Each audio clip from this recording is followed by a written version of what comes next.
Assalamualaikum warahmatullahi wabarakatuh. Innal hamdalillah nahmaduhu wa nasta'inuhu wa nastaghfiruh wa na'udzu billahi min syururi anfusina wa min sayyiati a'malina. May yahdihillahu fala mudhillalah wa may yudlil fala hadiyalah. Asyhadu an la ilaha illallah wahdahu la syarikalah wa asyhadu anna Muhammadan abduhu wa rasuluh. Sallallahu ala nabiyyina Muhammadin wa ala alihi wa ashabihi wa man tabi'ahum bi ihsan ila yaumiddin. Amma ba'd. Al-ikhwan wal akhwat rahimani wa rahimakumullah. Alhamdulillah, kita lanjutkan pembahasan jual beli dengan membaca kitab Umdatul Ahkam min kalami khairil anam karya al-Imam Abdul Ghani al-Maqdisi rahimahullahu ta'ala. Kita masih di pembahasan jual beli yang dilarang. Di pertemuan ini kita akan membaca hadits yang beliau sebutkan tentang jual beli dengan cara muzabanah, yang kita akan sebutkan bentuknya ketika beliau sebutkan hadisnya sebentar serta hukumnya berdasarkan apa yang Nabi SAW katakan. Kata beliau rahimahullah, an Abdullah ibn Umar radhiyallahu ta'ala anhuma qala naha Rasulullah sallallahu alaihi wasallam anil muzabanah ayyabi'a thamara haitihi in kana nakhlan bitamrin kaila wa in kana karman ayyabi'ahu bizabibin kaila aw kana zar'an ayyabi'ahu bikaili ta'amin naha an dzalika kullihi. Kata penulis rahimahullah dari Abdullah bin Umar radhiyallahu taala anhuma, dia berkata Rasulullah SAW melarang transaksi jual beli dengan cara muzabanah. Dan beliau terangkan apa makna transaksi jual beli dengan cara muzabanah.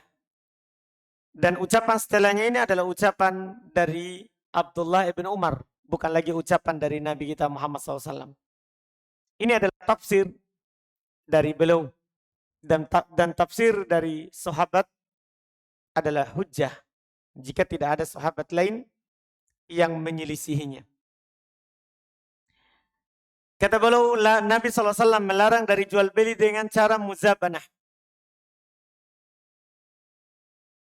Yaitu seorang, kata beliau, menjual buah yang masih ada di kebunnya.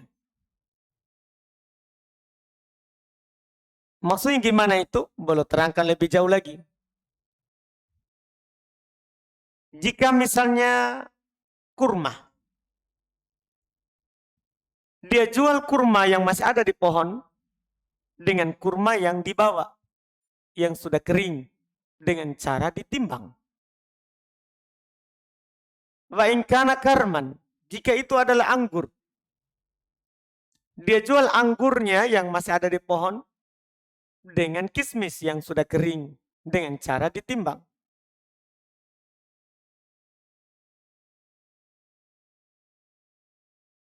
Atau bentuk ketiga, dia jual zar'anya. Zar' ini mencakup padi, gandum, dan yang semisalnya. Dia menjual padinya atau gandumnya atau semisal darinya, dari yang tumbuh yang semacam dengannya, yang masih ada di pohonnya, dia menjualnya dengan yang sudah kering, sudah dipanen, dengan cara ditimbang. Demikian pula nanti ditakar sama. Tapi yang ditimbang lebih diutamakan karena akan beda nanti kalau kering. Nabi SAW melarang semua ini. Nabi SAW melarang semua ini.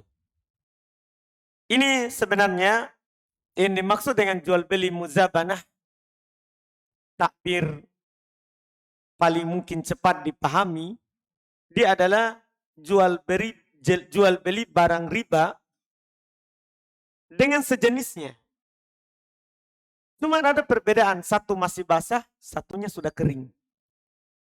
Tapi dijual dengan ditakar, ditimbang. Dijual dengan ditimbang. Iya. Kurma barang riba. Karena Nabi SAW, tamar ketika belum menyebutkan jenis barang riba, diantaranya adalah at-tamar, kurma. Demikian pula anggur, barang riba.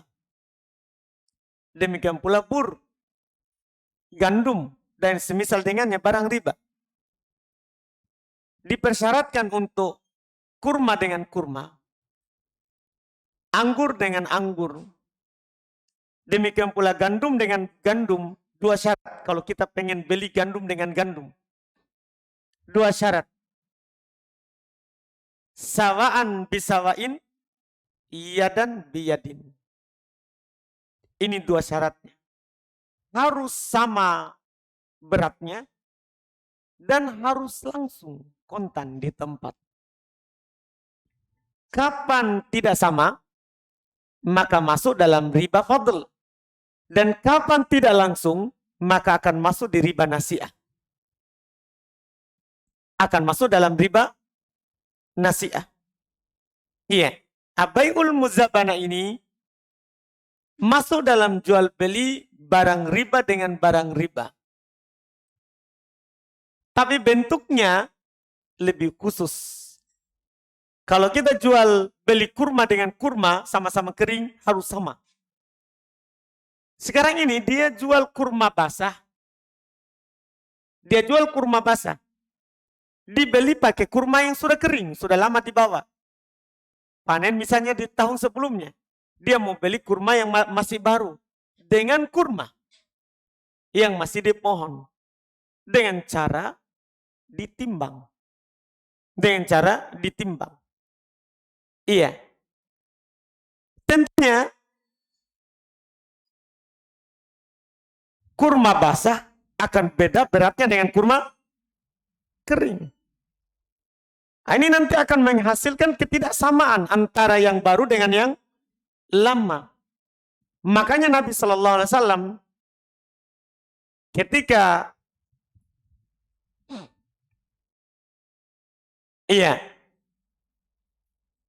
menjelaskan hukum kenapa hal ini dilarang, cuman beliau tidak sebutkan riwayatnya karena di luar daripada Bukhari Muslim.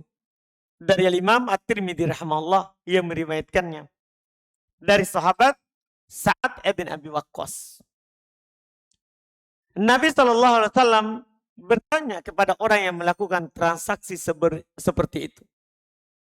Kata beliau, ayang kusur rutob ida yabis. Apakah itu rutob, itu kurma yang baru, akan berkurang ketika kering? Ketika kering, akan menyusup nilainya nanti, timbangannya. Qalu, kata para sahabat, na'am. Ya tentu.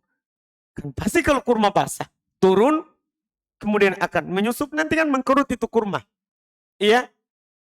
Betul akan berkurang. Maka Nabi SAW melarang mereka dari hal itu. Ini sisi pengharumannya, kan ini barang riba. Barang riba. Ini kurma. Demikian pula anggur. Kan anggur biasanya orang buat kismis. Ada anggur yang baru masih di pohon, sudah matang. Kalau menjual yang belum nampak kematangannya kan tidak boleh. Ini sudah nampak kematangannya di pohonnya. Cuman dia belinya dengan kismis. Anggur yang sudah kering. Anggur yang sudah kering. Ini namanya bai'ul muzabanah. Jual beli yang seperti ini, apa hukumnya? Tinggal kita tanya.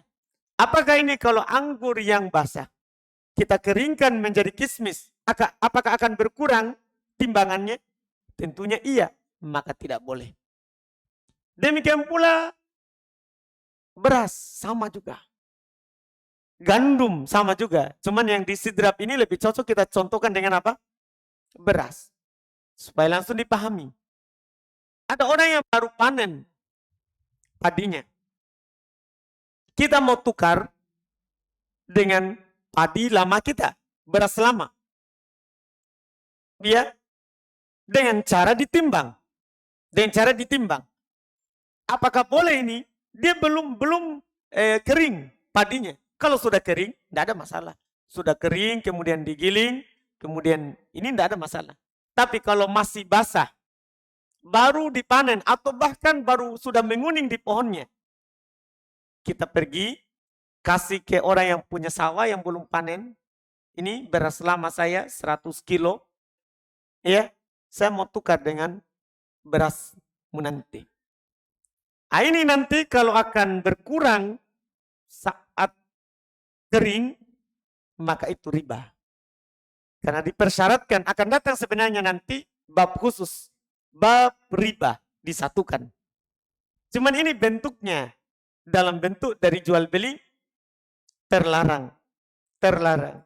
Ilahnya adalah barang riba kalau dia kering akan berkurang. Ini jual beli yang diharamkan. Ini jual beli yang diharamkan. Dinukil oleh para ulama seperti Al-Imam An-Nawawi rahimahullah, beliau berkata, qad ittafaqal ulama ala tahrimi bai'ir rutab bitamar. Sepakat para ulama akan haramnya jual beli rutab dengan kurma. Rutab itu kurma yang masih basah dengan kurma yang sudah mengering. Ini dilarang. Sepakat akan diharamkannya. Sepakat akan diharamkannya. Kecuali nanti satu bentuk yang dikecualikan. Yang disebut dengan bai'ul aroya. Akan datang nanti bentuknya. Ada syarat-syaratnya. Maksudnya asalnya dulu tidak boleh. Haram. Kemudian nanti ada bentuk yang diringankan. Kalau terpenuhi syarat. Yang kita akan bahas nanti insya Allah. Iya. Di beberapa hadits setelahnya. Di beberapa hadits setelahnya. Sebab pengharamannya tentunya tadi kita sudah dengarkan. Nabi bertanya kepada para sahabat, apakah akan berkurang kalau kering? Mereka bilang iya. Itu sebab pengharamannya. Adamul musawah. Karena tidak sama. Sementara barang riba dipersyaratkan apa? 2 syarat kalau kita mau menukar dengan semisal. Menukar dengan semisal. Sawaan bisawain, sama-sama. Ya, sama-sama. Yang kedua, yadan biyadin, harus diterima langsung. Harus diterima langsung. Ini yang disebutkan dalam masalah hukum jual beli dengan cara muzabanah. Jual beli dengan cara muzabanah. Kemudian berikutnya lagi, kita lihat lagi. Hadits berikutnya. Kata beliau an Jabir bin Abdullah radhiyallahu taala anhuma qala nahan Nabiyu sallallahu alaihi wasallam anil mukhabarah. Bentuk berikutnya yang dilarang. Wal muhaqalah. Ini yang kedua. Wa anil muzabanah. Kalau ini sudah tadi. Ya. Wa an bai'it samarati hatta yabdua salahuha. Ini juga sudah pernah. Wa alla tuba'u illa bid dinar wa dirham illal aroya. Kata beliau dari Jabir bin Abdullah radhiyallahu taala anhuma, beliau berkata, Nabi sallallahu alaihi wasallam melarang jual beli atau bertransaksi dengan cara mukhabarah. Mukhabarah ini saya akan sebutkan, mungkin ada terjadi di kita di sidrap ini atau di tempat mana saja, dan ini terjadi di Madinah biasa. Jual beli dengan cara mukhabarah mudah-mudahan bisa dipahami, yaitu seorang akad sama seseorang. Orang ini punya tanah. Seseorang yang ini dia bisa mengolah tanah ini. Iya, bisa mengelola tanah itu dengan menanam tanaman yang akan disepakati nanti bersama yang punya tanah dengan pihak pengelola. Mereka akad berdua, kamu pengelola, saya yang punya tanah. Bagi hasilnya sudah ditentukan. Peta yang sana untuk kamu, selain itu untuk saya. Jadi tunjukkan petaknya. Iya, misalnya kita punya 3 sawah. 3 petak sawah misalnya. Kita suruh seorang untuk kerja. Untuk kerja. Nanti kamu yang petak sana, saya yang 2 ini. Ini jual beli dengan cara mukhabarah namanya. Ini dilarang. Kenapa? Karena kalau yang satu yang ditunjuk gagal, rugi. Yang untung, ini yang 2. Nah, ini jual beli cara terlarang juga akad seperti ini. Yang benarnya adalah kita akad saja. Nanti hasilnya saya 70% misalnya dari hasil, kamu 30%. Silakan kelola ini 3 peta sawah, hasilnya saya 70, kamu 30. Atau kamu 50, saya 50. Ini bentuk kita contohkan dengan sawah. Contoh dengan gedung. Contoh dengan gedung misalnya. Ada seorang punya ruko. Terus datang seorang, dia mau jual di ruko ini. Mau jualan. Ini akad mudharabah. Akad bagi hasil. Dia bilang, baik, ini yang punya ruko. Baik, kita akad. Hasilnya dalam setiap bulan, saya 500.000. Sisanya untuk kamu. Saya 500.000. Sisanya untuk kamu. Ini akad mukhabarah. Juga yang dilarang. Kenapa? Bagaimana nanti kalau hasilnya kurang dari 500? Keuntungannya, siapa yang rugi? Kan kasihan yang mengelola. Dan kalaupun pas 500 juga tetap kasihan. Dia akan capek dalam sebulan. Iya kan? Juga nanti kalau hasilnya ternyata 5 juta. Untungnya dia cuma dapat 500.000. Kan dia dizolimi. Ini juga akad yang dilarang. Tidak boleh. Yang bolehnya, sudah saya punya ruko, kamu tenaga, jualan di situ, saya 50 hasilnya, kamu 50%.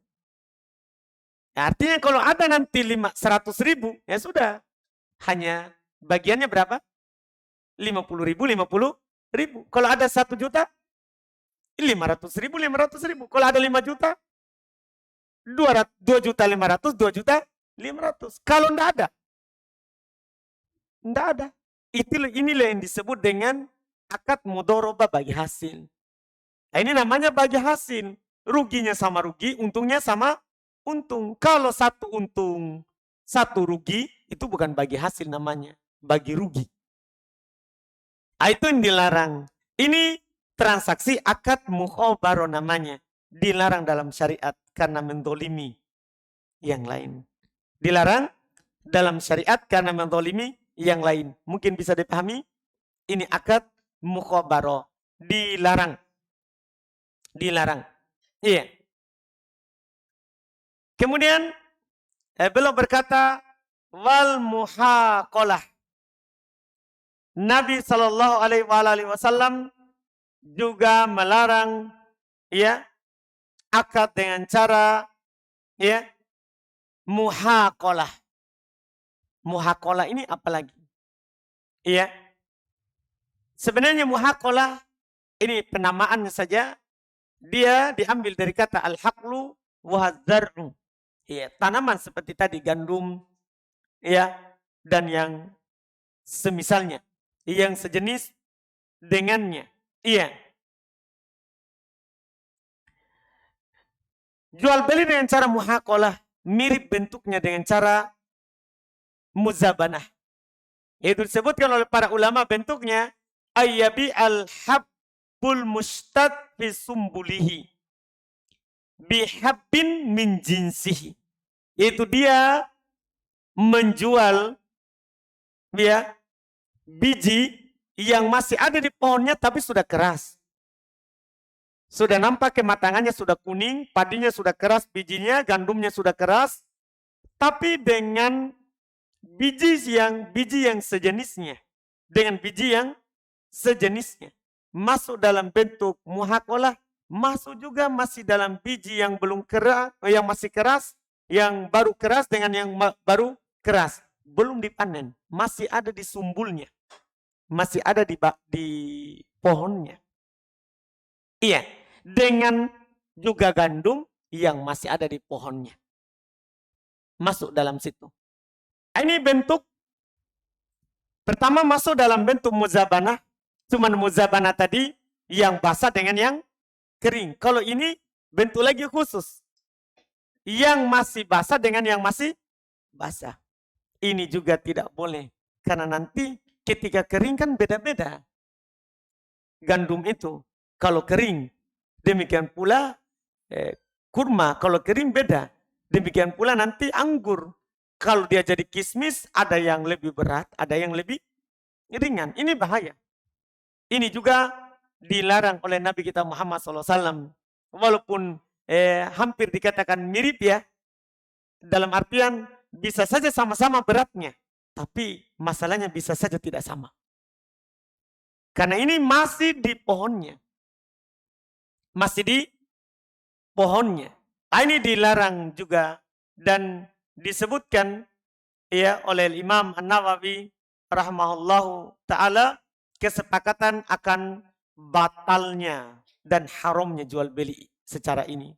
Beliau berkata di dalam kitab Al-Majmu' qala al-ulama al-muhaqalatu bai' al-hinta fi sumbuliha bikailin ma'lum minal hintah. Al-muhaqalah itu menjual gandum yang masih ada di tangkainya dengan takaran atau timbangan yang dimaklumi. Dengan timbangan yang dimaklumi minal hintah dengan gandum yang semisalnya. Kata beliau, wattafaqal ulama'u ala butlaniha. Sepakat para ulama akan batilnya jual beli transaksi dengan cara muhaqalah. Dan mereka sebutkan sebabnya adalah gandum barang riba. Kembali lagi itu sebabnya. Gandum adalah barang apa? Riba. Dipersyaratkan, harus dipastikan. Sama. Tangan ke tangan dan sama. Kapan dikhawatirkan akan beda, maka sudah tidak jadi. Itu jadi diharamkan. Karena bisa masuk dalam salah satu dari dua jenis riba. Kalau tidak masuk pada riba nasi'ah, maka akan masuk pada riba apa? Fadl. Maka akan masuk dalam riba fadl. Riba fadl itu jual beli yang sejenis ditambahkan jenisnya. Ya, misalnya kalau yang basah dia bilang 5 kilo, tapi kalau yang kering cukup 4 kilo saja. Ini kalau nanti kan menyusup barangnya. Nah, ini tidak boleh. Tidak dibolehkan. Karena bisa saja nanti jadi tetap. Yang 4,5 kilo, siapa yang ditolimi? Ini tidak akan sama. Tidak akan sama. Nah, ini riba. Masuk dalam jenis, dari jenis-jenis riba, sehingga para ulama bersepakat akan haramnya. Akan haramnya. Wa anil muzabanah, sudah tadi. Nabi juga melarang dari jual beli secara muzabanah. Wa an bai'is samarati hatta yabdu salahuha. Ini juga sudah. Nabi melarang melakukan transaksi jual beli buah yang masih ada di pohonnya sampai nampak kematangannya. Sampai nampak kematangannya. Ini sudah kita ambil di pertemuan sebelumnya. Cuman kebiasaan penulis belum sebutkan hadis secara sempurna. Belum tidak potong. Ya, sesuai dengan yang belum ingin sampaikan. Tidak, semuanya belum sebutkan sempurna. Kemudian juga Nabi melarang, kata beliau, wa'alla tuba illa bid-dinar wa dirham illal aroya. Kalau memang mau membeli tadi yang masih ada di pohon, yang belum dipanen, beli dengan dinar. Beli dengan uang. Mata uang emas wa dirham, atau dengan mata uang perak. Jangan yang semisalnya. Kalau memang mau membeli yang masih ada di pohonnya, kan boleh kalau sudah nampak kematangannya. Kita pergi beli dengan dinar. kita sekarang ya kita pergi beli dengan apa? Rupiah. Nggak usah pakai yang sejenis. Ini kan kita akan masuk dalam ya bentuk riba. Makanya yang dikatakan jalan keluarnya bai'ul muzabana, bai'ul muhaqalah. Jual dulu itu yang lama, kemudian kita pergi beli dengan hasilnya. Sama dengan orang yang melakukan transaksi emas yang lama dengan emas yang baru. Kan kalau dia langsung tukar tambah, riba. Riba. Itu akan masuk dalam riba fadil kalau tukar tambah. Kan begitu. Caranya supaya tidak masuk dalam riba, jual saja emas lamanya. Kemudian uangnya pakai beri yang baru, tinggal ditambah uang kita yang ada. Kenapa kita harus persulit? Kalau bisa dipermudah. Atau kita punya kaidah yang lain. Itu kan tidak boleh. Kita pakai kaidah yang mudah. Pakai kaidah yang mudah. Jangan dipaksakan langsung pergi ke orang yang jual emas. Kita pergi tukar emas lama dengan emas baru dengan tambah uang. Enggak. Jual saja baru kita beli. Dan tambah uangnya itu enggak ada masalah. Nah sama dengan ini. Kita mau beras yang baru. Kalau kita mau beras yang baru. Enggak perlu kita bawa beras lama. Pergi tukar dengan beras yang baru. Kita jual saja. Kalau memang enggak punya uang. Jual saja. Pasti ada yang mau beli. Iya kan? Jual baru pergi beli beras yang lama. Yang baru. Itu cara kemudahan. Cara atau kemudahan dalam syariat kita. Masanya nanti akan datang uraiannya secara khusus terkait dengan barang-barang riba. Masuk dalam riba itu adalah sesuatu yang sangat merugikan. Kita akan rugi di kehidupan dunia ini, demikian pula rugi dalam kehidupan akhirat. Karena orang yang melakukan transaksi jual beli secara riba, itu paling sedikitnya yang dia dapatkan adalah tidak berkah. Ya, karena yamhaqullahu riba. Allah Subhanahu wa taala menghilangkan berkahnya jual beli secara riba. Makanya hal-hal yang seperti ini itulah kenapa beliau larang. Kemudian beliau bilang illal aroyah. Yang diringankan adalah jual beli secara aroyah. Nah, ini kita akhirkan di waktunya. Kalau jual beli secara aroyah, syarat dan ketentuannya. Kemudian beliau berkata berikutnya lagi, ya, termasuk transaksi yang dilarang, cuman ini kita sudah keluar dari tadi seputar biji-bijian atau buah-buahan. Sekarang masalah transaksi yang lain seperti beliau akan sebutkan hewan, ya, dan sekaligus beliau sebutkan nanti kalau ada orang yang menjual dirinya.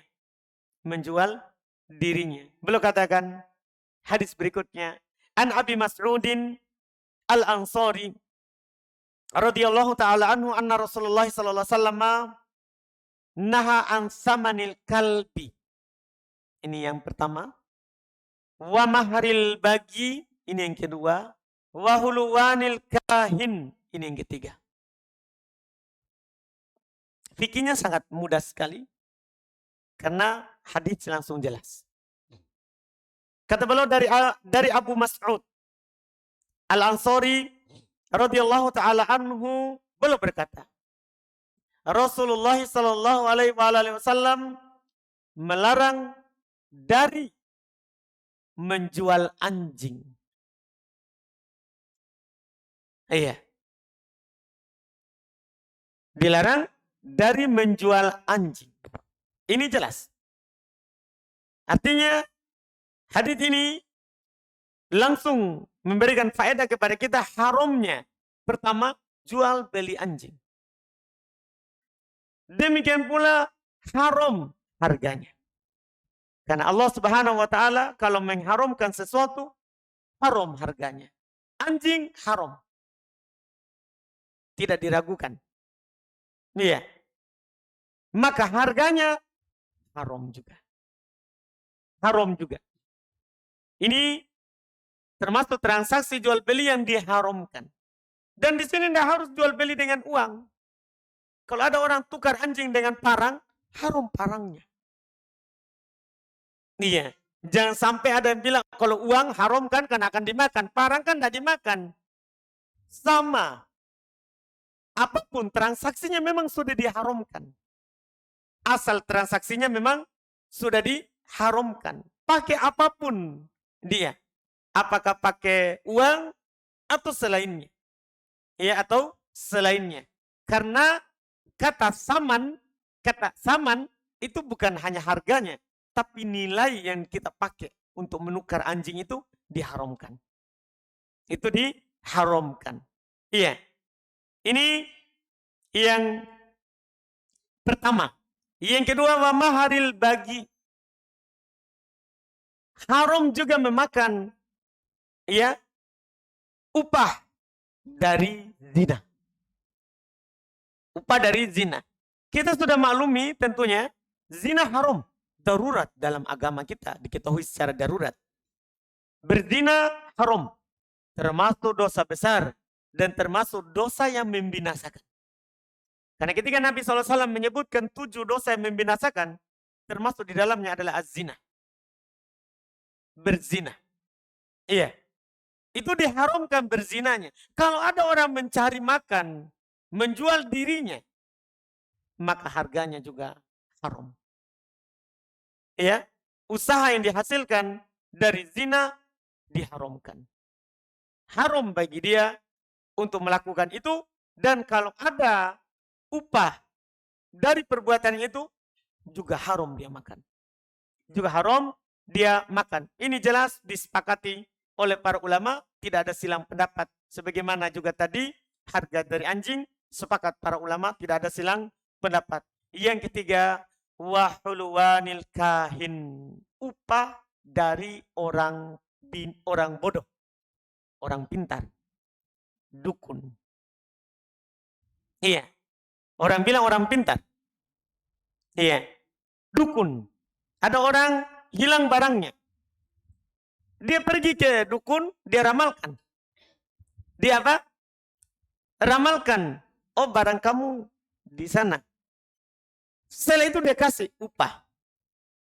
Bagi si tukang dukunnya ini, haram dia makan. Haram dia makan. Kita tidak berbicara tentang yang datangi dukun. Kalau datangi dukun bahaya. Karena mendatangi dukun, mendatangi saja. Tanpa membenarkan. Itu tidak diterima sholatnya 40 malam. Sebagaimana dalam hadis Nabi SAW. Ya, man ata arrofan, lam tuqbal lahu sholatun arba'ina layla. Siapa yang datangi dukun, datangi saja. Tidak akan diterima baginya sholat 40 malam. 40 malam. Tidak diterima sholatnya. Kalau dia datang, bertanya, kemudian membenarkan, kafir. Itu hukum mendatangi dukun. Nabi SAW bersabda, man ata arrofan au kahinan fasa'alahu an syai' fasaddaqa bima yaqul faqad kafara bima unzila ala Muhammadin. Siapa yang mendatangi orang pintar, ya, atau dukun, peramal, dan dia bertanya kepadanya sesuatu, sungguh dia telah, setelah bertanya dia benarkan, sungguh dia telah kafir terhadap apa yang diturunkan dari Nabi kepada Nabi Muhammad SAW. Orang mendatangi dukun dan bertanya serta benarkan ucapannya, kafir. Hukumnya adalah kafir. Itu yang mendatanginya. Yang kita bicarakan sekarang adalah biayanya. Kalau orang kasih uang, apa hukumnya bagi si dukun ini untuk makan? Ini yang kita bicarakan dalam jual beli. Kalau yang tadi itu ada dibicarakan dalam bab akidah. Di kitab Tauhid disebutkan oleh Syekh Muhammad bin Abdul Wahab. Mendatanginya. Yang kita bicarakan dalam fikih, hukum transaksinya. Kalau kamu bisa ini, menunjukkan di mana barang saya hilang, saya kasih kamu 10 juta. Misalnya dia punya hilang uangnya 100 juta. Pergi ke dukun, tanya, di mana itu uang? Di mana itu uang? Dia bilang kalau kamu dapat, saya kasih 10 juta. Sudah 10 juta itu haram bagi dukunnya. Haram bagi dukunnya untuk makan. Itu terkait dengan ya jasanya dia. Haram. Sudah kerjaannya haram, juga hasilnya diharamkan. Ini transaksi yang haram. Berikutnya lagi, kita baca lagi karena ini mudah, alhamdulillah. Kata beliau an Rafi' ibn Khadij radhiyallahu taala anhu anna Rasulullah sallallahu alaihi wasallam qala samanul kalbi khabithun. Ini menambah keharamannya yang tadi. Wa maharul bagi khabithun wa kasbul hajjami khabithun. Ini yang ditambah yang satu, yaitu hasil dari bekam. Cuma kita akan bicara sebentar tentang hasil dari bekam. Kata beliau dari Rafi' bin Khadij radhiyallahu taala anhu bahwasanya Rasulullah sallallahu alaihi wasallam bersabda, "Samanul kalbi khabith." Harga dari anjing itu khabith. Ia perkara yang kotor. Iya. Wa maharul bagi khabith, sama gaji atau sewa upah dari perzinahan itu khabith, usaha yang busuk. Ya. Wa kasbul hajjami khabith. Ini yang belum ikutkan berikutnya. Dan usaha dari tukang bekam itu juga khabith. Itu juga khabith. Kita langsung bicarakan yang ketiga karena yang pertama kedua jelas. Yang kita bicarakan sekarang adalah hasil dari upah bekam. Ada seorang membekam seseorang. Kemudian dia dikasih uang. Dikasih uang sebagai upahnya. Apa hukum hasilnya? Kalau kita baca ini hadis riwayat Imam Al-Bukhari, demikian pula Imam Muslim, haram hasilnya. Karena digandengkan dengan anjing, zina. Kalau kita sebutkan. Hanya saja pengharaman ini dipalingkan oleh perbuatan Nabi SAW. Dalam hadis riwayat Imam Al-Bukhari juga dan Imam Muslim. Sama-sama, cuma penulis tidak sebutkan yang memalingkannya. Sehingga nanti para ulama dalam hal ini, mayoritas ulama mengatakan makruh, tidak haram. Kenapa tidak jadi haram, jadinya malah makruh? Karena ada hadis diriwayatkan oleh Imam Al-Bukhari dan Imam Muslim dari sahabat Abdullah ibn Abbasin radhiyallahu ta'ala anhuma beliau berkata, anan Nabiya sallallahu alaihi wasallam ihtajama wa a'atul hajjama ajrahu. Bahwasanya Nabi kita Muhammad sallallahu alaihi wasallam pernah berbekam dan memberikan tukang bekam sewanya, gajinya, upahnya. Perbuatan ini, perbuatan Nabi ini memalingkan apa yang beliau katakan tadi. Ya, karena asal dalam larangan hukumnya haram. Kita akan berpindah dari haram ke makruh kalau ada dalil yang memalingkannya. Nah, ini sudah ada dalilnya. Nabi pernah berkata, kasbul hajjam khabith. Upah dari tukang bekam khabith, haram. Setelah itu Nabi pernah berbekam dan belum kasih upahnya. Ini memalingkan dari pengharaman menjadi apa? Makruh. Itu hukumnya sewa atau gaji dari bekam. Makruh.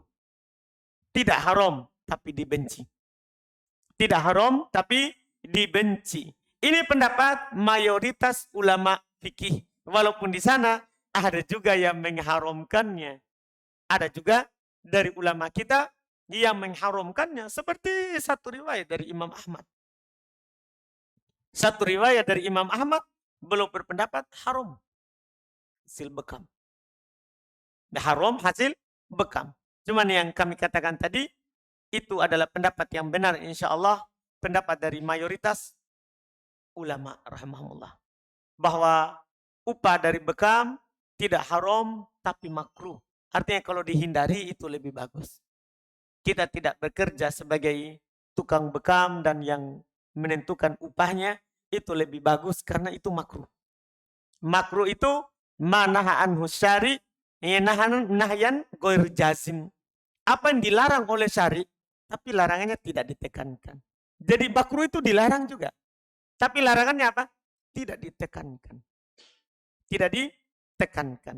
Jadi kalau kita tinggalkan dalam bab warok, kita ingin ya sesuatu bersih, ya usaha kita bahkan tidak masuk dalam makruh, itu lebih bagus ditinggalkan.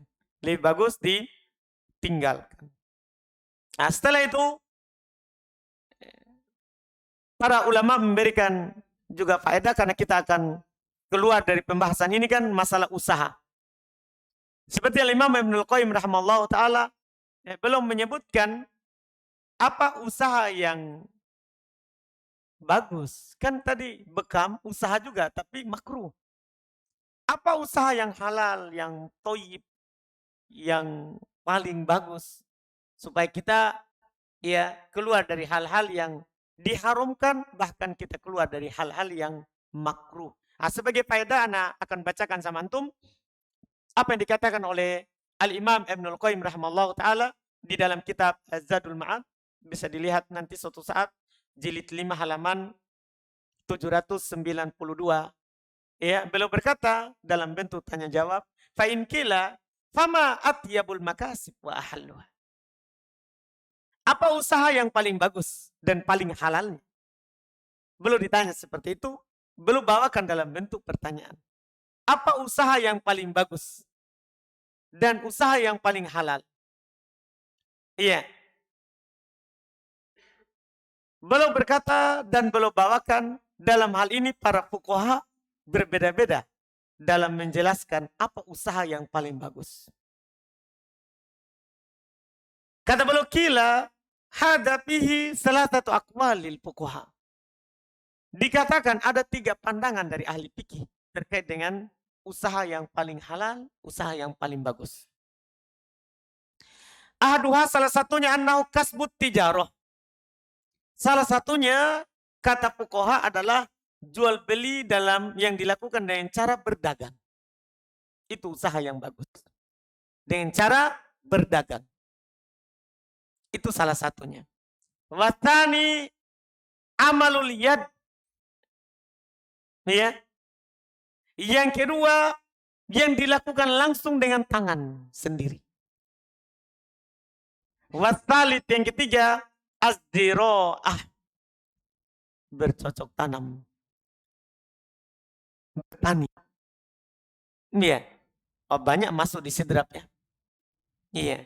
Jadi ini 3 masalah inilah 3 usaha yang disebutkan oleh ahli fikih.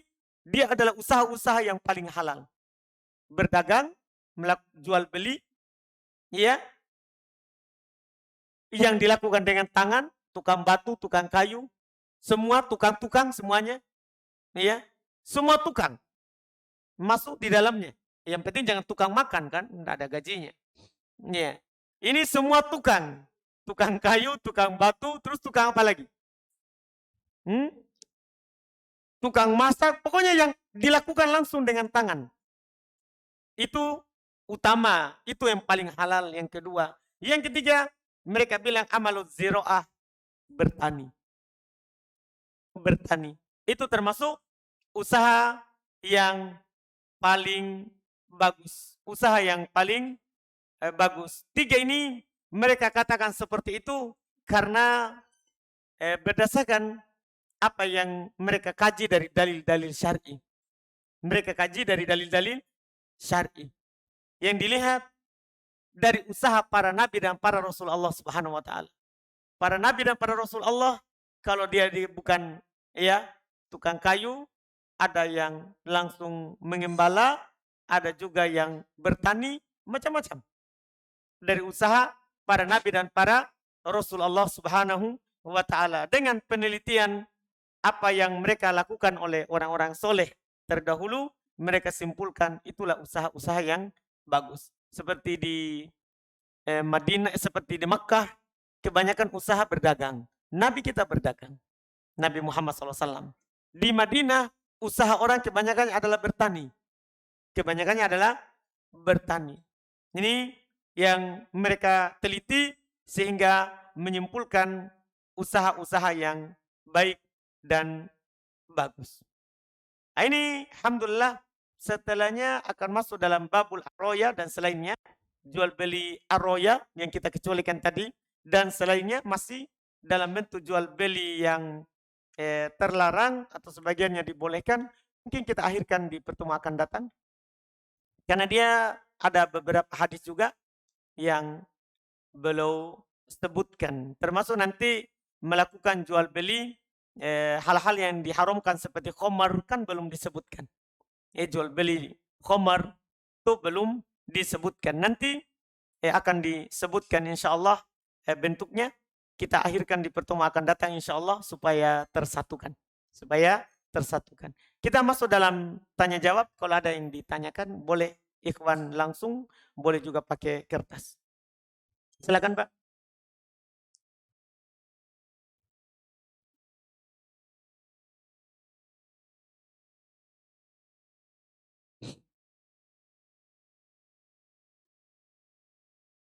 Baik. Masya Allah.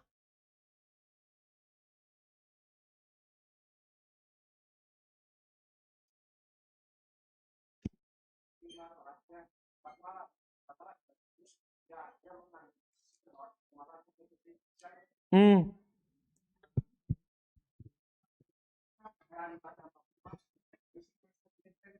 Baik. Masya Allah. Mantap, mantap. Alhamdulillah. Iya, jadi beliau bertanya bagus juga. Tadi sebenarnya saya ingin sampaikan apa yang beliau katakan itu, cuman luput karena kita fokus ke anjing tadi. Cuman alhamdulillah diingatkan. Jadi beliau bertanya, ini kan anjing haram dijual, haram dimakan harganya.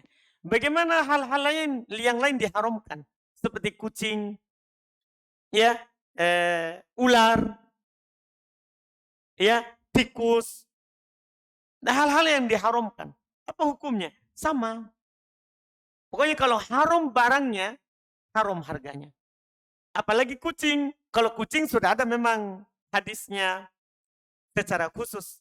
Nahan Nabi SAW an bai'is nur. Nabi SAW melarang dari jual beli kucing. Nabi SAW melarang dari jual beli kucing. Iya. Artinya seorang muslim yang tidak boleh melakukan transaksi jual beli kucing. Iya, jual beli kucing. Karena diharamkan secara khusus. Iya, diharamkan secara khusus. Demikian pula hal-hal yang lain sama semuanya. Kemudian beliau bertanya yang kedua, tadi ada yang disampaikan, anak sebutkan hadis tadi, bahwa Nabi SAW katakan siapa yang mendatangi dukun tidak akan diterima sholatnya 40 malam. Berarti malamnya saja. Maghrib sama Isya. Kalau zuhur asar diterima karena kan malam. Enggak lah, ini namanya lakob. Penyebutan nama itu tidak mengharuskan hanya malam. Ya, kalau dalam istilah ulama usul fikih, mafhum lakob tidak dipakai untuk berdalil. Mafhum pemberian nama itu tidak dipakai. Maksudnya kalau dibilang malam, tidak harus malam. Maksudnya malam dan siangnya. Tidak diterima sholatnya 40 hari. 40 hari. Malam dan siangnya. Malam dan siangnya. Itu Pak Allah alam. Assalamualaikum warahmatullahi wabarakatuh, Ustaz. Oh, siapa? Alhamdulillah. Terima kasih Ustaz atas kesempatan yang diberikan kepada kami. Ini fakta Ustaz. Di dalam rukun jual beli harus ada penjual, pembeli, dan barang. Rukun jual beli Ustaz. Nah, fakta di kampung kita ada danau tempe Ustaz. Danau tempe. Danau tempe. Danau tempe ini Ustaz, pemerintah mengadakan pelelangan lokasi. Ada kapling-kapling yang ada di dalam danau tempe itu Ustaz. Terus pemerintah mengadakan pelelangan. Dan rakyat atau masyarakat terlibat dalam pelelangan itu, terjadi jual beli secara dalam pelelangan itu tersebut. Nah, di dalam tadi ada rukun jual beli, tidak ada barang. Itu danaunya Pak. Kan danau itu barang Pak. Tapi di dalamnya itu ikan. Baik, ya, barang juga namanya itu Pak. Yang dijual ikannya, Ustaz. Oh, yang dijual ikannya. Iya. Saya kira danaunya, Pak. Baik. Karena kita tadi tidak bilang ikan. Maaf Ustaz, sebelum kan Pak Ustaz yang potong pembicaraan saya. Baik, Pak. Baik, Pak. Iya. Baik, Pak. Saya mohon maaf ini, Pak. Saya lebih-lebih lagi minta maaf, Pak. Selanjutnya Ustaz, di Danau Tempe itu dikelilingi 3 kabupaten. Kabupaten Sidrap, Kabupaten Wajo, dan Kabupaten Sopeng. Di 3 daerah ini bermukim 3 ulama besar, Ustaz. Bagaimana ijma tentang jual beli dalam hal ini tadi yang diadakan oleh Pemda, ijma'nya ulama yang mengadakan tadi ini. Padahal kita tahu bahwa jual beli tadi dia ada rukun 3. Mungkin Ustaz bisa memahami apa yang saya katakan tadi. Iya. Terus bagaimana hukumnya tentang yang tadi yang saya tahu tentang rukun ini, dan bagaimana ijma ulama tentang membolehkan, sehingga tidak ada larangan untuk melarang Pemda untuk melaksanakan pelelangan ikan yang ada di danau itu. Kemudian pemerintah juga memberikan atau menuai ikan yang kecil, nanti akan beberapa lamanya barulah dilelang ikan tersebut di dalam danau itu. Baik. Ya, untuk sementara Ustaz, jangan sampai kalau ada apa yang belum jelas. Baik. Terima kasih Ustaz. Alhamdulillah. Jadi tadi awalnya saya kira itu danaunya mau dikapling. Jadi ternyata ikan yang ada dalam danau. Iya. Betul, Masya Allah. Betul apa yang Bapak bilang, syarat daripada jual beli itu kan harus ada pembeli, harus ada penjual, dan harus ada barang. Harus ada barang. Artinya barangnya tidak boleh majhul, tidak boleh tidak ditahu. Adapun kalau tidak jelas, tidak boleh, Pak. Haram. Haram. Karena tidak boleh jual beli ikan yang di laut, di air, kucing di karung, burung di udara, buah yang masih ada di pohon, belum nampak kematangannya. Semua dilarang, Pak. Dilarang. Sekarang bagaimana ijma ulama 3 tadi itu? Ya, siapa dulu ulamanya, Pak? Itu.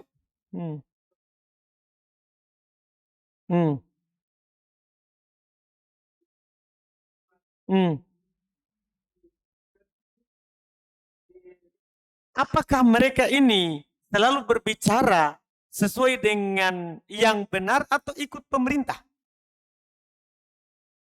Itu masalah, Pak.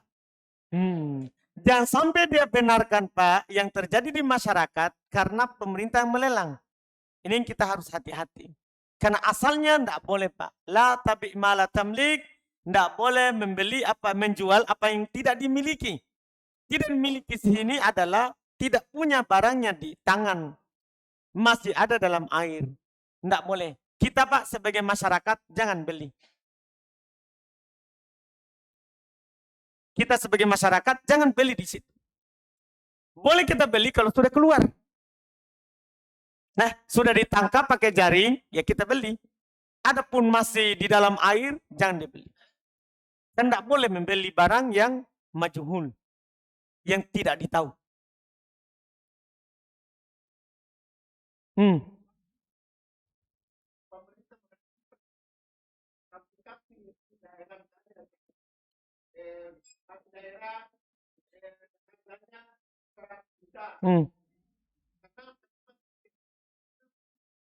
Betul, Pak. Walaupun banyak tidak boleh, masih tetap tidak pasti.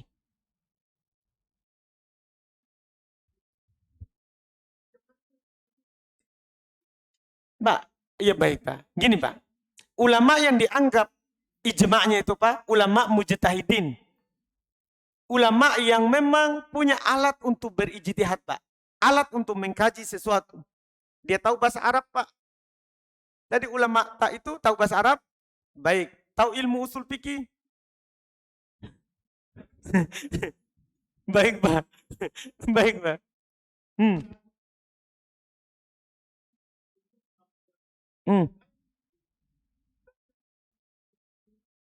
Baik. Nah, setelah itu, apakah dia memang selalu ngomong dengan al-haq tanpa takut celaan, cercaan? Itu jelek, Pak. Jangan sampai dia punya keinginan di situ. Nah, itu masalah. Sekarang ada ulama berijma, rokok makruh, Pak. Sementara rokok itu ijma, Pak, ulama haram karena dia membunuh. Ada orang bilang makruh, ulama juga. Nah, itu masalah. Iya, dia bilang makruh karena takut di demo. Kan masalah kalau begitu jadinya. Nah, itu masalahnya, Pak. Jadi kita perlu lihat dulu tadi yang sepakat itu gimana. Gimana? Karena memang disepakati tidak boleh jual ikan yang masih ada di air. Itu masalahnya, Pak. Kalau dalam ulama madhab, Pak, ulama madhab 4. Anggaplah kita buang dulu 3 tadi itu, bukan buang harganya, Pak. Kita tetap hormati. Tapi ini ulama madhab 4, haram, Pak, jual beli ikan di air yang belum ditangkap. Kalau ulama 4 madhab, I think tergantung kita nih, Pak. Mau kita pegang imam 4 atau imam 3. Begitu, Pak. Alhamdulillah.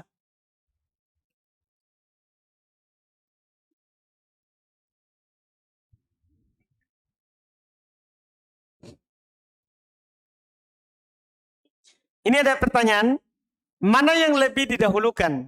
Menentukan uang panai atau menador si akhwat? Iya.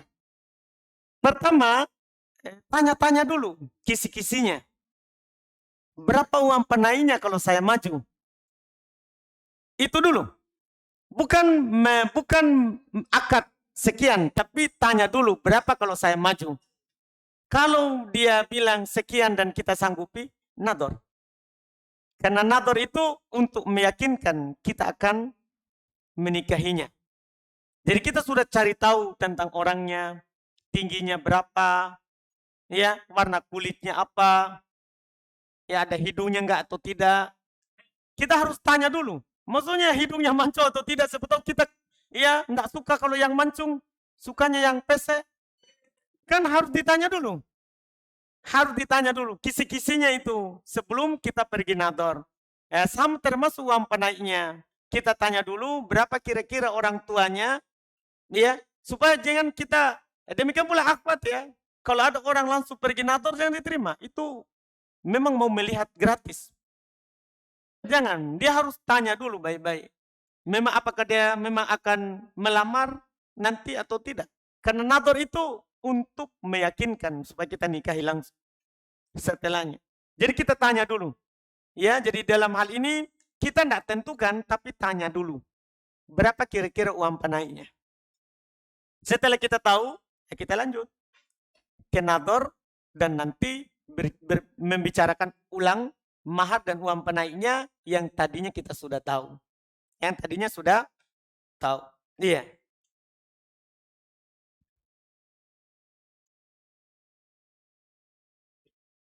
Apakah terlarang menjual kacang tanah yang sudah matang namun belum dicabut? Iya, namun belum dicabut. Kalau menjualnya, membelinya dengan kacang tanah misalnya, tidak boleh. Tidak boleh. Tapi kalau dia beli dengan uang, dia sudah perkirakan berdasarkan hasil kebiasaan, ini sudah nampak kematangannya. Dia cabut saja pohonnya, oh sudah bagus. Boleh dia membelinya. Satu peta ini, satu sawah ini, sekian saya mau beli. Boleh tidak masalah. Kalau sudah nampak, ya, mengeras bijinya, boleh. Ini kalau dengan rupiah. Dengan apa? Rupiah. Adapun dengan kacang yang semisal, tidak boleh. Dengan kacang yang semisal, tidak dibolehkan. Silakan, Pak. Assalamualaikum warahmatullahi wabarakatuh. Ceritanya begini, Ustaz. Misalnya si A punya tanah 1 hektar, kemudian si B penggarapnya. Dengan perjanjian transaksi bahwa setiap panen dikasih yang punya tanah 1,5 juta misalnya. Adapun ongkos-ongkosnya itu ditanggung penggarap. Bagaimana kalau begitu? Tidak boleh. Ustaz? Kalau ditentukan begitu. Yang bagus itu, yang baik itu, yang benarnya, itulah tadi akad yang mukhobaroh. Yang tidak boleh. Yang benarnya itu nanti kita bagi hasil setelah bersih. Keluar semua ongkosnya, bersih, kita 30%, saya 70. Atau kita 50, saya 50. Itu boleh, Pak. Kalau nilai angka langsung, tidak boleh. Kalau nilainya langsung angka, tidak boleh. Kita bisa pahami, Pak? Baik. Baik. Ini ada pertanyaan, bagaimana kalau dikontrak dengan jangka sekian tahun? Boleh, itu kan akad sewa namanya. Kita sewa rukonya, kan kita tidak bagi hasil. Ya kan? Kita sewa rukonya, ini saya sewa 20 juta. Hasilnya untuk kita semua kalau yang itu. Sama dengan sawah. Kita sewa 3 tahun, misalnya 300 juta sawahnya. Kita langsung kasih 300 juta, kita pakai kelola berapa? 3 tahun. Boleh, itu namanya akad sewa. Boleh situ. Seperti itu. Nah, bedakan akad sewa dengan akad bagi hasil. Kalau akad sewa, boleh langsung harganya. Sekian, boleh. Akad sewa namanya. Kalau akad bagi hasil, tidak boleh ditentukan angkanya. Jadi bedakan akad sewa sama akad apa? Bagi hasil. Beda. Bedakan itu, wallahualam.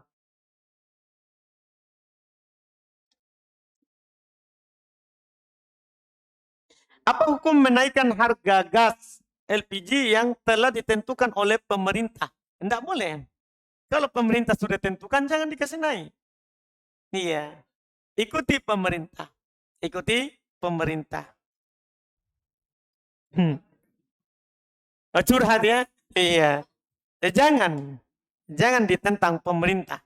Karena aturan pemerintah itu untuk maslahat banyak orang. Aturan pemerintah itu untuk maslahat banyak orang.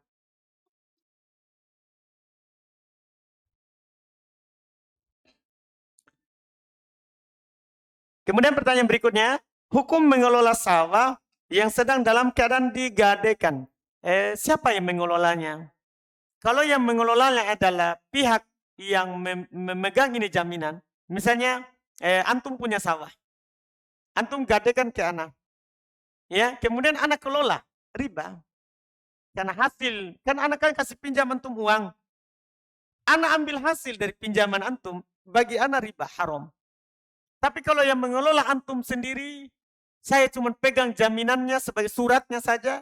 Nanti kalau antum tidak bisa bayar, tinggal anak jual sawahnya, ya, boleh kalau antum sendiri yang kelola tanpa antum kasih saya. Kan anak sudah pegang nilainya, yaitu surat tanah. Atau orang lain yang kelola, orang lain kelola, silakan kelola itu sawah jadi jaminan untuk saya, ya, juga halal untuk orang itu. Kitanya ini yang haram. Kitanya yang haram karena riba. Karena riba. Nah, caranya tadi itu supaya seperti yang Bapak tanyakan. Caranya nggak usah digadaikan. Disewa saja. Kita butuh uang berapa? Kan begitu. Kita butuh uang, saya butuh 10 juta. Sudah, 10 juta itu saya sewa saja. Nggak usah gade, itu jalan keluar namanya. Kan sebenarnya sama. Kita akan dapat hasil, malah bisa lebih dari 10 juta. Sudah, saya kasih kamu 10 juta, sawahnya untuk saya kelola berapa lama? 1 tahun atau 3 kali panen atau 2 kali panen. Nah, itu cara akad yang bagus untuk keluar dari riba qard namanya. Kan saya sudah sebutkan tadi ada riba fadl, ada riba nasiah. Kalau riba karena pegadaian namanya riba qard. Riba qard. Untuk keluar dari situ jangan digadaikan tapi disewakan. Kan sama sebenarnya. Nanti uang kita juga kembali. Kan uang kita kan kembali dari hasil. Iya kan? Cuman tidak kembali dari tanah. Kan kita sudah akad sewa. Itu jalan keluar yang paling bagus. Tidak usah gadekan. Kalau memang kita butuh uang. Kan rata-rata orang gadekan karena butuh apa? Uang. Sewakan saja. Akad ijaroh. Akad ijaroh itu akad manfaat dari sawah. Bukan zat sawahnya. Ya, itu Allah alam.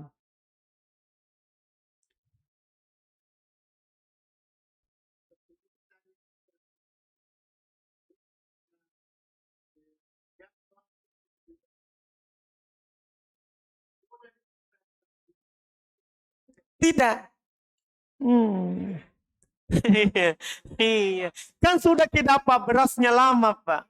Kan kita sudah ukur memang. Ini 10 juta ini saya akan dapat dengan sekian kali panen. Kan sudah kita tanya-tanya dulu. Berapa ini kira-kiranya rata-ratanya kalau panen? Oh, dia kasih tahu ini sawah saya panennya kalau 1 bulan, 1 kali panen 1 ton. Oh 1 ton itu sudah dapat dari harga yang saya pinjamkan, yang saya kasih. Iya, tidak ada yang dirugikan. Kalau memang qadarullah banjir, padinya hancur, ya qadarullah. Iya, itu ketentuan dari langit, Pak. Alhamdulillah.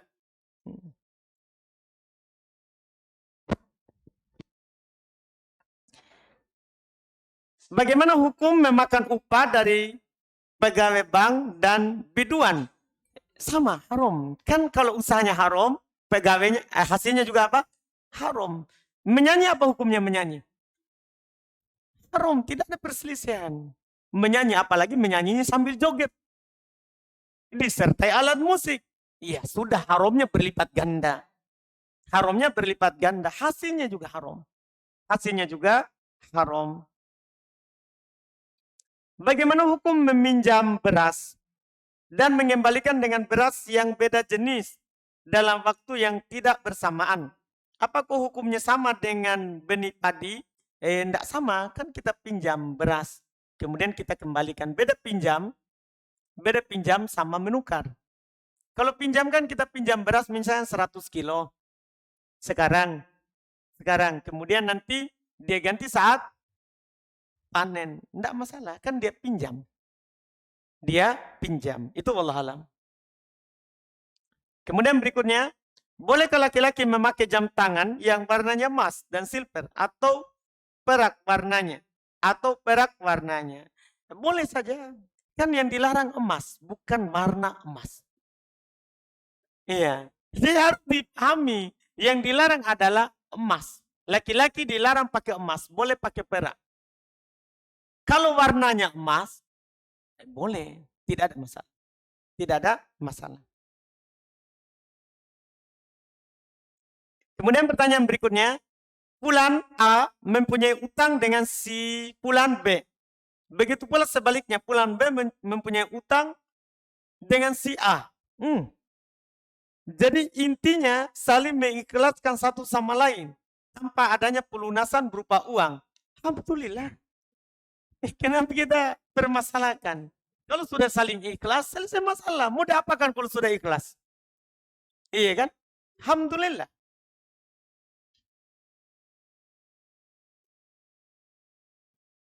Kemudian pertanyaan berikutnya.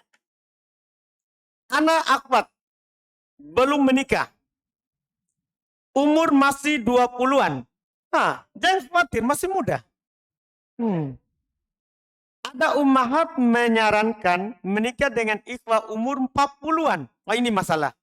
Ini mungkin yang ditanyakan. Iya. Tetapi orang tua anak tidak setuju karena umurnya.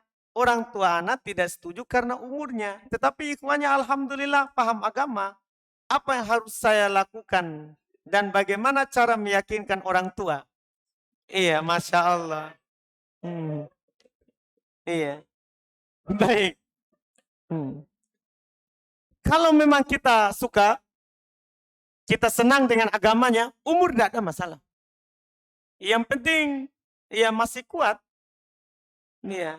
Jangan sampai nanti kita butuh lebih dari kebutuhan batin, ikhwannya sudah encok, kan masalah. Jadi kita sendiri pikirkan dulu. Iya, kita pikirkan dulu baik-baik. Selama kita ridho agamanya, diterima. Sisa sekarang orang tua. Bagaimana cara meyakinkannya? Ya orang tua, ya kita yang tahu itu insya Allah. Ya karena saya tidak tahu keadaan orang tua kita bagaimana. Ya, kita yang hidup dengannya dari umur dari kecil sampai sekarang 20 tahun. 20 tahun tadi. 20-an. Ya, 20-an ya, bisa lebih sedikit. Baik, kita yang tahu. Kita yang tahu orang tua bagaimana cara menyampaikannya, saat apa yang tepat, silakan dibicarakan. Ya, dibicarakan dengan orang tua kita. Dengan orang tua kita dan kita yang tahu itu. Kita yang tahu itu. Apa hukumnya menjual barang yang kita beli dengan harga murah dari online shop. Dan kita menjual dengan harga yang sama di daerah kita. Tidak ada masalah. Urusan kita semuanya. Ya, tidak ada masalah. Kembali ke kita. Ya, kalau kita membeli barang kemudian kita jual dengan harga yang sama, ya, di tempat kita, itu urusan masing-masing. Yang penting yang kita jual adalah barang yang kita punya. Kita sudah beli dulu online, kemudian kita jual. Adapun barang orang hanya foto saja, langsung kita jual, itu yang tidak boleh. Itu yang tidak dibolehkan.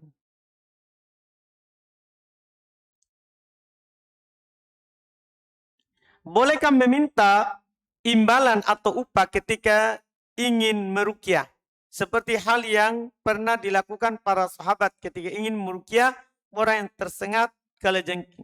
Boleh. Tidak apa-apa. Para ulama mengatakan boleh hal tersebut. Ya, hanya saja jangan terlalu berluas-luas. Waktu itu para sahabat mereka minta karena memang mereka ke situ tidak dilayani sebagai tamu. Akhirnya qadarullah penguasanya, pemimpin dari kaum itu tersengat. Dan mereka bertanya, apakah ada yang bisa meruqyah? Kata mereka ada, tapi kami mau minta upah karena tidak dilayani. Adapun untuk mencari makan, memperbanyak-banyak, jangan. Karena bisa kita mencari makan dengan ayat-ayat Allah, itu tidak bagus. Itu tidak bagus. Apa boleh bertransaksi jual beli? Contohnya seorang pedagang mentaksir dengan cara mencabut beberapa pohon kacang, baru ditakar isinya nanti, setelah ditakar baru ditaksir isinya, baru ditakar isinya nanti, setelah ditakar baru sang pedagang menentukan harganya atau nilai satu kebun tersebut secara keseluruhan. Tadi diambil contoh dulu, baru setelah itu akad. Ini masalahnya dia tentukan harganya setelah ditakar lagi. Setelah ditaksir. Mungkin ya, kan di sini dibilang setelah ditakar.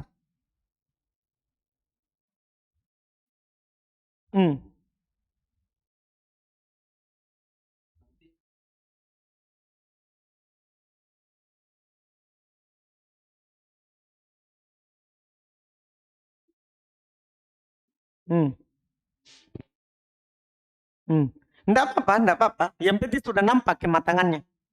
Sudah nampak kematangannya. Boleh. Boleh hal tersebut. Ustaz, Siap, silakan.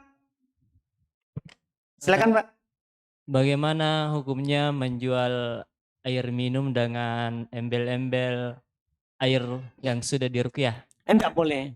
Itu jual saja. Air. Enggak usah ruqyah. Nanti jadi mahal harganya. Nah, ya. Madu tadinya 50.000, gara-gara madu ruqyah 100.000. Itu bisa masuk jual beli agama. Enggak boleh, Pak. Itu menghinakan agama. Jangan, hal tersebut dihindari. Kalau memang ada orang mau diruqyah, ya, kita ruqyah saja airnya. Iya kan? Terus kita mau kasih harga, iya, baru. Apalagi mereka ruqyah dengan putar kaset. Putar itu enggak pengaruh. Itu enggak masuk dalam ruqyah. Ya, nanti kita berbohong jadinya lagi. Tadinya kita airnya sudah diruqyah, kita bilang ternyata dibacakan oleh pengaji yang di kaset. Itu kan berbohong lagi. Ya, berbohong lagi. Banyak hal di situ, jangan. Karena capek kita meruqyah air. Ya, apalagi tidak ada salapnya juga. Meruqyah air, meruqyah minyak, itu tidak ada salapnya pada dasarnya. Tidak ada salapnya pada dasarnya. Seorang tidak berluas-luas dalam hal tersebut, dalam mencari rezeki, itu tidak bagus. Itu tidak bagus. Kan terkait dengan agama. Bagaimana hukum membeli emas pada reseller? Di mana reseller tersebut bekerja sama dengan seller secara online. Tidak boleh. Emas haram online. Tidak dibolehkan. Emas tidak boleh dijual belikan secara online. Barang riba. Dipersyaratkan tangan ke tangan kalau kita beli dengan rupiah. Ya, online kapan dikirim? Dan kapan kita kirim uangnya? Kalau kita kirim uangnya sekarang, emasnya akan datang, riba. Namanya riba nasiah. Namanya riba nasiah. Itu tidak boleh. Apakah ada dalam fikih aturan tentang upah pekerja atau karyawan yang bekerja sama usaha kita? Tidak ada. Itu kembali ke uruf, kembali ke masyarakat, gimana kebiasaan mereka dalam masalah upah. Wallahu alam. Karena tidak ditentukan harganya. Ketika Nabi SAW diminta untuk menentukan harga, beliau bilang innallahu wal musa'ir. Allah yang menentukan harga. Allah yang menentukan harga. Barang apa saja yang bisa masuk dalam kategori riba? Apakah barang riba kalau dijual harus cash? Nanti akan datang bab khusus. Di antara yang kami sebutkan tadi, emas, perak, gandum, ya, garam, anggur, itu barang-barangnya. Itu adalah barang-barangnya. Apakah barang riba kalau dijual harus cash? Iya. Namanya barang riba itu kalau dijual dengan yang sejenis, yang sama ilahnya, misalnya ilahnya sama-sama harga emas dengan rupiah, harus cash. Dan harus langsung di tempat. Harus langsung di tempat. Kecuali beda ilahnya. Kita beli rupiah, gandum dengan rupiah. Nah, ini kan sudah tidak sama. Satunya makanan yang disimpan, satunya nilai. Satunya nilai. Ini terserah. Boleh diakhirkan, boleh diawalkan, boleh. Nanti akan datang, insya Allah penulis menyendirikan dalam bab yang khusus untuk riba. Untuk riba. Silakan Pak.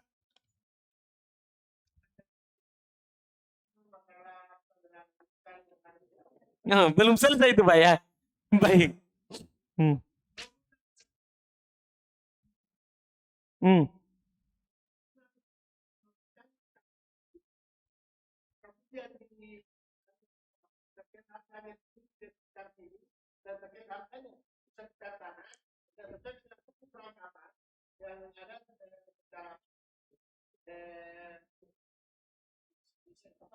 Ditaksir isinya.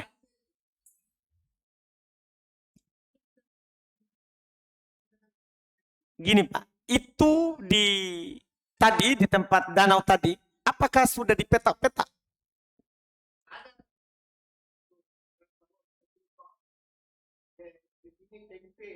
Hmm.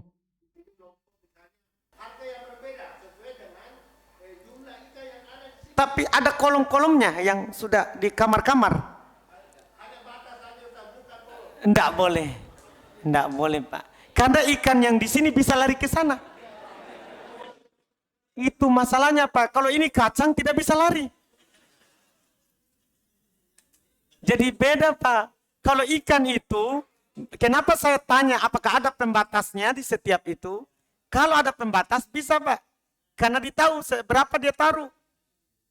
Ya kan? Ini masalahnya tidak ada pembatas. Ikannya saat kita mau tangkap di sini, ke sebelah.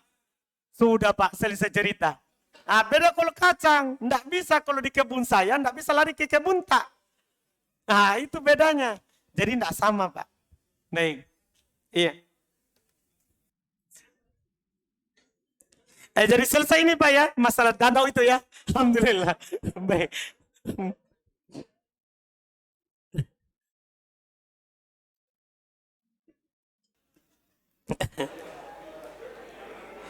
Kemudian ini ada pertanyaan berikutnya. Baik. Kayaknya cukup ini insya Allah waktunya.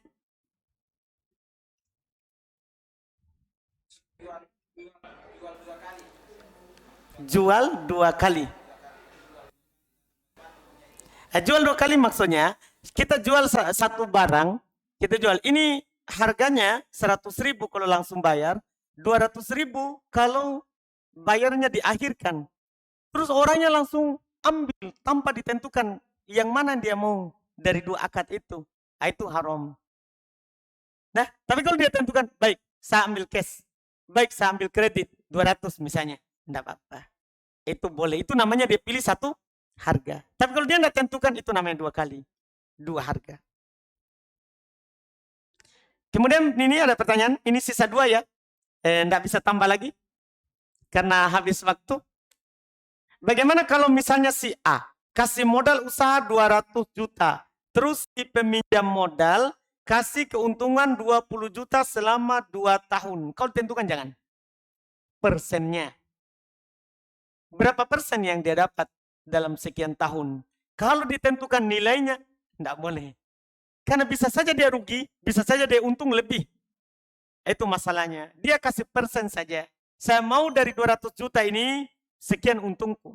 Dan jangan bilang bilang dipinjam. Salah, jangan bilang dipinjam. Ini dibagi hasil. Terjadi mudharabah, dia kasih modal, kita kerjakan, kita putar modalnya. Kalau pinjam tidak boleh ada hasilnya. Pinjam tidak boleh ada hasilnya, kan dia pinjam. Dia pinjam, bukan dia mau akad bagi hasil. Bukan dia akad bagi hasil. Kemudian pertanyaan terakhir, apa haram hukumnya kalau kita seorang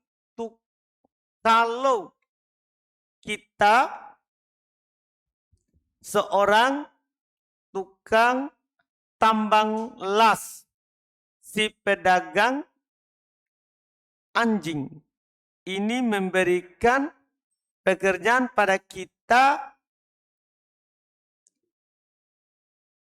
buahkan kandang anjingnya. Itu intinya ya. Baik. Iya. Iya. Tentunya tidak. Beda. Beda, kita mau beli anjingnya atau kandangnya. Iya kan? Siapa tahu dia anjing kan boleh memelihara anjing dengan syarat dia anjing untuk jaga kebun.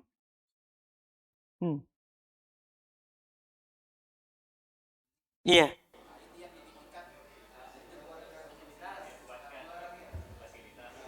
Oh, dia mau pergi jual anjing.